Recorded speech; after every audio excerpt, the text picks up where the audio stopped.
In a minute, we're going to be joined by John Kavanagh, the head coach, of course, for one Conor McGregor, the head coach over at SBG Ireland. So very gracious to come on following Saturday night. In fact, we booked this beforehand because it has been somewhat of a tradition to have him on after Conor's fights. And I saw him in the locker room after the fight on Saturday night, and I said, I totally understand if, you don't want to do it. I completely understand. No problem. We could do it some other time. And he was like, are you crazy? No way. Of course. I'd be happy to come on. And I really, truly respect that out of him. I can't say enough. And I see some people saying, like, give Nate his props. Nate deserves all the props and then some. I am not taking anything away from Nate, but it is rare in this day and age to see someone who had so much on the line and who's as big of a star and draw as Conor McGregor deal with a loss in that fashion. I mean, in the world of professional football, the way Cam Newton dealt with his loss in the Super Bowl was a huge talking point for days after the Super Bowl. People criticized him. I didn't have a problem. In fact, we spoke about it on this show. We can't put ourselves in their shoes. Conor walked out of that dressing room while we were standing by to interview him. His head couldn't have been held higher.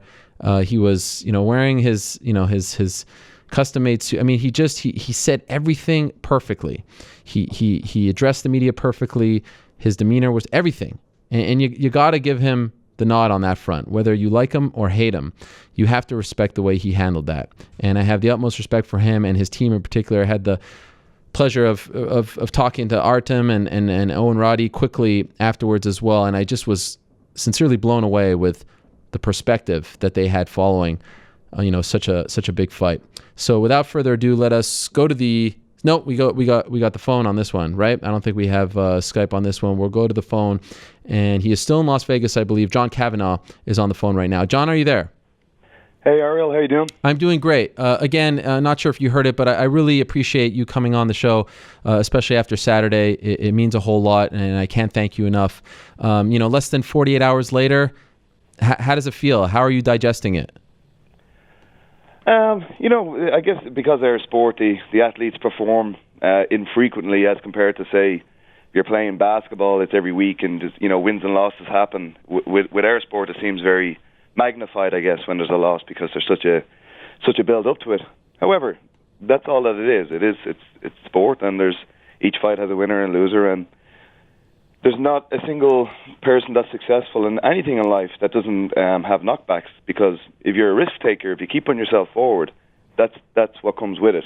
If you stay in the shadows and just want to comment on something, you maybe you don't get the fall, but you'll never get the rise either. So we take it for what it is and pick ourselves up and get ready for the next one.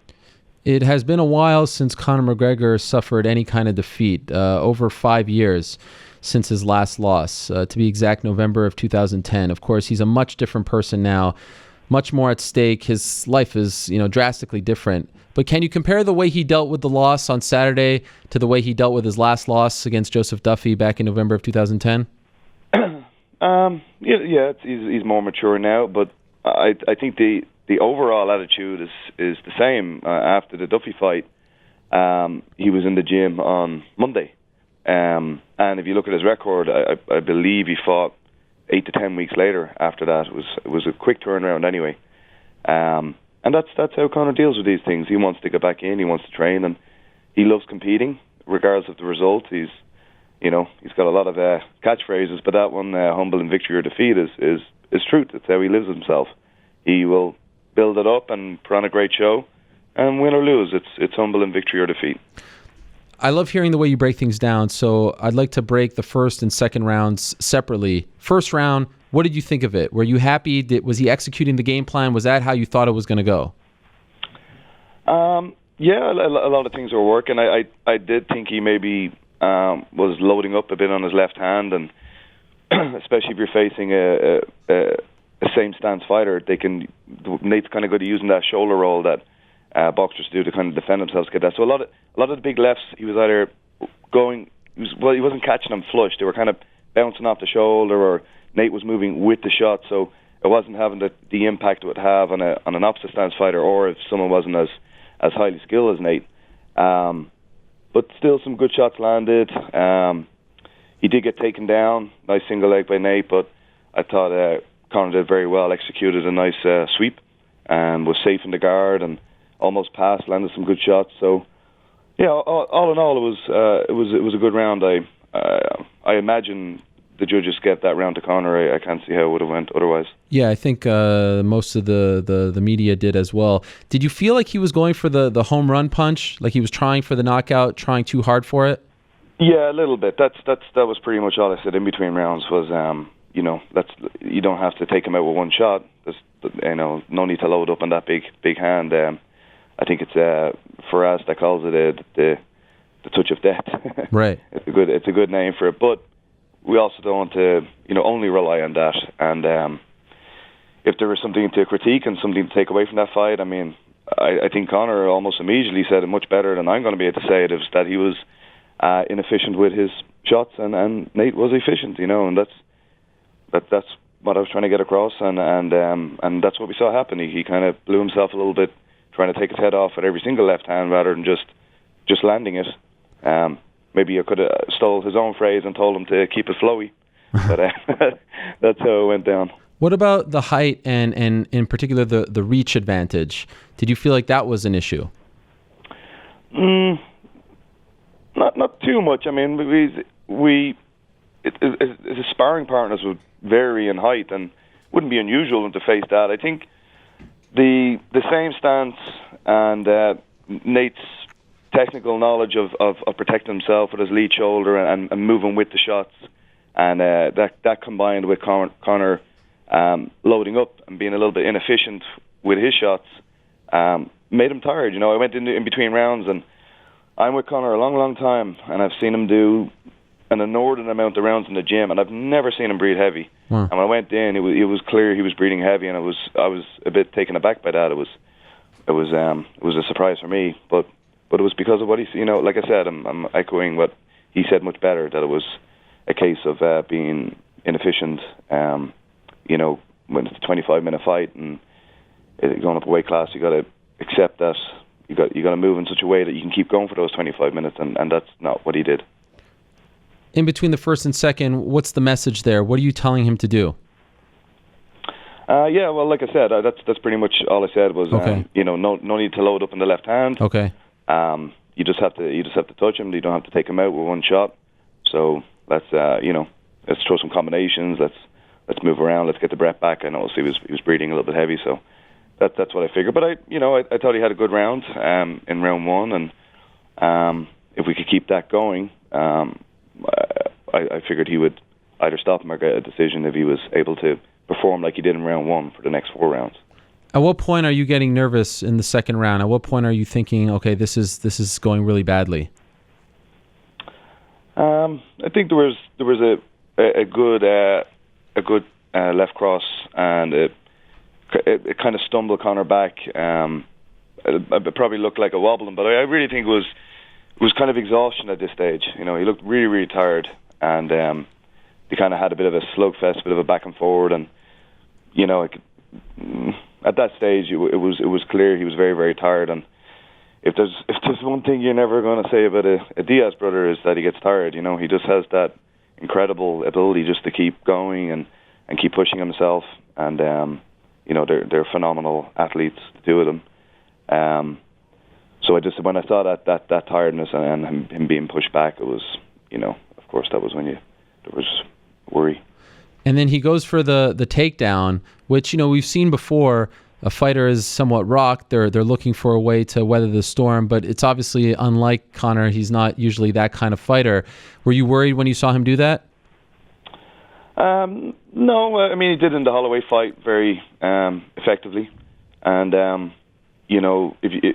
it's mixed martial arts, so you have to go where you think you have an advantage. And if he'd gotten the takedown, he could maybe survive in the guard and just kind of get the energy back. So it was not a bad strategy. Nate did a great job stopping it. But in hindsight, Al, I asked him this question. You're still there, right? Yep. Do you feel like he just kind of bit off more than he could chew? Like in hindsight, do you kind of wish that you guys never did this and just stuck around at 145? Absolutely not. I don't think that what life is for is playing safe and not biting off more than you can chew. If you're not biting off more than you can chew, you need to chew harder. I'm super proud of him. You know, right now this is the biggest thing in my life. You know, traveling to these fights and living this life. It's amazing. But the professional side of mixed martial arts might fade away from me, but teaching martial arts never will. And I have a big kids program at home, and we're raising them. We tell them, you know, our phrases, we win or we learn, and I'm encouraging them to take chances and step on the competition mat and not let people on the sidelines affect them, that if they do stumble, not to make them feel silly, you know, because I want those kids to grow up to be like that about whatever they do. So it would be a lie for me to say I had anything else other than the utmost respect for Conor for what he did. And regardless of the result, I think he did the right thing. This is what we should be doing. And this is what, we're living in a golden era of mixed martial arts right now. Look at that press conference. I had goosebumps watching that the other day. Look at the lineup coming up over the next few months. Look how often the belts are changing hands. And what does that tell you? That tells you that the best are fighting the best week in, week out. Well, you know, I'm a huge boxing fan. I love watching boxing, but I loved more in the 90s and the 80s when there was these great fights happening every other week. Now it seems pretty rare for it to happen. Unfortunately, like I said, I'm a big fan. I love watching it. But in mixed martial arts, we're spoiled. We're getting the best fighting the best. It seems every other week there's a massive card on. Following the loss, I couldn't help but wonder, okay, now what's going to, you know, we saw what happened to Ronda, all the hate. It was, you know, it was pretty harsh and disgusting at times. And I was wondering, okay, obviously he talked a lot. What's the reception going to be like? What's the reaction going to be like? And it's been amazing to read, for the most part, how people are rallying around him. People who said they weren't fans now respect him, all because of the way he handled himself afterward. He stuck around in the cage to talk to Rogan. He did interviews with me and others. He did the press conference. He was there and did everything, and like I said, held his head pretty damn high. Was there a discussion afterwards? Should I go? Should I talk to the media? Did you guys talk at all before all that happened in the locker room by yourselves? No, not at all. It was never going to be any other way other than to go and do the press conference and face people and not to, like you said, not to shy away from it and stand tall. And you know, he's going to be remembered for a lot of things when this is all said and done. And you know, there's more fights to come. And when it's all said and done, people look back, and I think he's going to be used as an example as to how people should hold themselves. That they should take risks. They should take the big fights. And if you get a loss or you get a win, you're humble in victory or defeat. And I was not surprised, but just so proud of him, how he acted in the cage afterwards and how he handled it afterwards. But that's how he is after a victory. You've never seen him after a victory be in someone's face. You know, he bows, he shakes the hand, and then we can start getting ready to build up the next one. But it was not a surprise for me at all to see how he did it. I know you're not back home yet, but do you have any idea what kind of reaction he's getting to this? Because I know it's still kind of a weird spot, MMA in Ireland right now. They're somewhat hesitant at times. They think it's a little crazy. They're backing their guy. It's all very much new. What do you know about what they're saying over there about what happened on Saturday? You know, all I'm getting is my phone absolutely blown up with an amazing amount of support and kind messages. And you know, of course, there's going to be people that want to take a shot at you when you're down. And that's, to be honest, I wouldn't take that away from them. That's, you know, it's professional sport, and there's an entertainment side to it, and then, you know, everybody has their opinion, and I'm fine with that. And if they want to do that, that's up to them. But for me personally, all I'm getting is a huge amount of positivity, and I'm just looking forward to getting home and getting training with my team again, and see my girlfriend. Hello, Orla. I know she's listening. Hello. I look forward to seeing you. I think that's the reason why maybe things didn't go as planned. You were missing the good luck charm. Could have been. I'll make sure she's with us from now on, but she wasn't. She didn't make this trip. But yeah, I'm looking forward to seeing her tomorrow. Anyway, yeah. So it's been largely positive, and I think as well back home, maybe there was a lot of people that were new to the sport and maybe didn't like him because of his brashness or his attitude. And when they saw him, how he dealt with the loss, I think that's only converted more people as far as I can make out. Was Nate tougher than you expected him to be?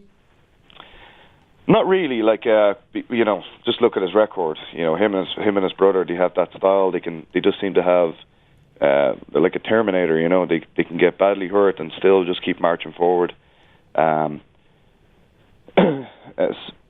I wasn't that surprised. That he did look like he got fairly banged up, but they're not stopping until they're absolutely unconscious or choked out. That's the only way you put away one of those guys. So a little bit more efficiency in the shots, and I think points wise it was going well in round one anyway. But toughness wise, no, it was never a doubt that's how it was going to be. If he didn't put them away, they were going to keep coming. He was going to keep coming.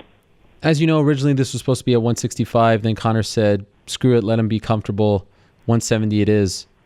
Do you think you win this fight if it's at 165? If Nate has to cut more weight? No, I don't think the weight made any difference. If it was 155, I don't think it would have made a difference. If you're facing somebody like that and you were inefficient, that's what the result is going to be, regardless. So I don't think that played a part. I think Nate was the better guy on the night, and he won. And congratulations to him and his team. One of the hot topics now is, look at Holly. She went out on her shield. She didn't tap. Conor tapped. I'm sure you heard this. Say that again? One of the hot topics now that people are saying, like, look at Holly. She went out on her shield. She didn't tap. Look at Conor. He tapped. What do you say to those people who like to point to tapping as a sign of weakness? It's weird to me that somebody would think that, considering what he does for a living.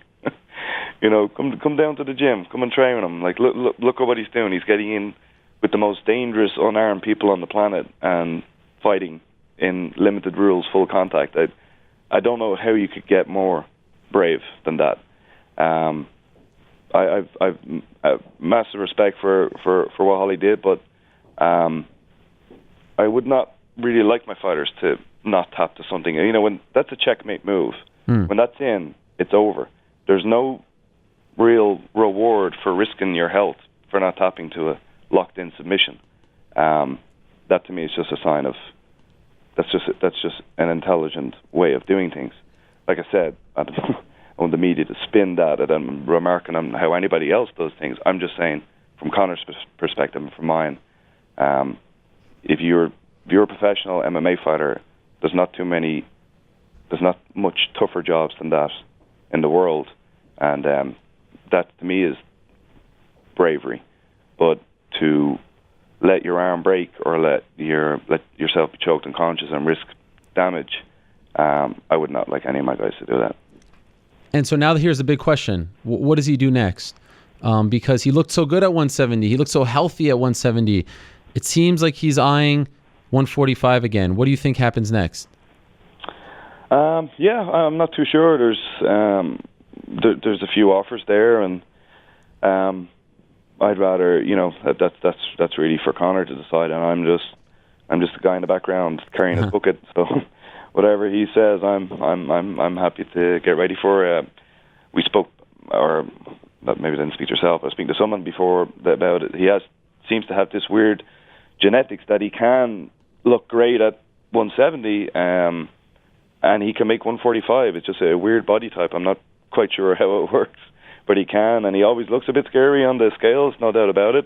But then you see him the next day, and he looks fine. So he has that ability to compete at 145, 55, or 70, I think.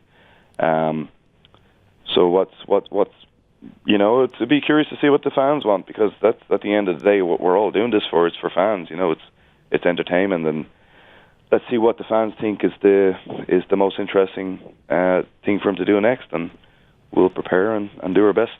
But if you had your druthers, what would you want? Me personally, maybe Aldo rematch. Really? I'd like to see that again. Yeah. Why? I just think the first one, obviously was great for us, but it was a little bit unfulfilling. A little bit. I think Aldo has a fantastic set of skills. He was a great champion, and I didn't think that quite closed the chapter on that. So see a proper fight. I think stylistically and I think it would be a very nice fight to watch, and I think it would be a very good challenge. So that's just my personal opinion, but like I said, I'm not the decision maker on that. I hope Frankie Edgar's not listening. He's going to be or Frankie. You know, he's a great fighter as well. Frankie's lost to Aldo, and you know, Aldo just had such an amazing run. Just got caught with that very, very hard shot, and it went out fast, and that's just how that fight went. But just for me, because I think I'd learned so much from watching it, then to have a good back and forward fight, I just think it would be like, for me, I'd get a year's worth of material to coach off for the next 20 years off it. So that'd be my personal preference. But if it's Frankie, or if it's Dos Anjos, or if it's another 70 fight, I'm happy just to be there. Are you on board with him coming back in July, or would you like for him to take a bit of a break now? No, I would push for that. I would like him back in. That's what he's driven to do. He's not the guy to go off to, sit on the beach for a couple of weeks. He's just not that way. Everything he does is a million miles an hour. His brain works fast, his body works fast, and he's not particularly hurt. No injuries from the fight. Okay. And no suspension or anything like that. So, a little bit of a rest, and then I have a lot of ideas in my head, and a lot of things that I took away from that fight, and I'm very excited to work on that and carry on the journey. And I'll make this. I will never miss our pre-fight chat again. So it's funny you say that. Someone just tweeted that to me. Benjo, the reason it didn't go so well was that Kavanagh wasn't on the MMA Hour for the first time before a fight. I didn't want to say it. I didn't want to rub it in. But, I'm... Is that you tweeting? No, it's not me tweeting. I just see you doing sneaky tweets on your thumb while you're on the TV there. I'm happy you said it. We won't miss our pre-chat again, so yeah. I'll carry it on my shoulders. Okay, let's end on this. For you personally, because you know how this game goes. You're on top of the mountain, people celebrate you, and then, one little issue here or there, some sort of adversity, everyone's jumping on you. And if we're being honest, it hasn't been the best stretch for SBG in the UFC, right? What are you hearing, and how do you get the team to rally back, to get back to, that night in Dublin less than 2 years ago, to get the confidence up, to get everyone rolling in and believing again? Now it's on you, right? You're the coach. You're the guy who got them to this point. Are you thinking about these things, and what do you have in mind? Well, as you know, the week before, I had Makwan. Well, he's very new, so I can't really say I had much to do with that. But he had a good win in London. But on BAM, I had 8 professional fighters fighting and went 7-1. And John Phillips became the new BAMA world champion. So, this loss has obviously amplified. Conor's the tip of the spear for SBG. So, a lot of people are just looking at his results. But if you actually look at our results overall, we're doing very well. And even in that fight, for me, I would be looking at a fight to see, is everything we're doing not working? Is all our sequences just failing, or do we need to completely change things up? And if I think looking at round one, from just a pure technical perspective, it was going pretty well. Like I said, overloading a little bit on the left, but for me, telling my team and for them to have faith in what I'm teaching, they have to see it working. I'm an evidence-based person. If what you're doing is not working, you got to move on from it. No emotional attachment to anything. But I believe what we're doing is working. We're getting good results across the board. That obviously in that fight we lost, but I think there was some positivity to take away from that. Some good sequences in it. I think even for a lot of people, maybe they were surprised to see that nice sweep from Conor. It's always a question about his jiu-jitsu, but Nate's a fantastic jiu-jitsu player himself, and for Conor to be able to sweep and survive in the guard and do well, it was a good sequence. You get out of that guillotine attempt is the heartbreaker, as I call it.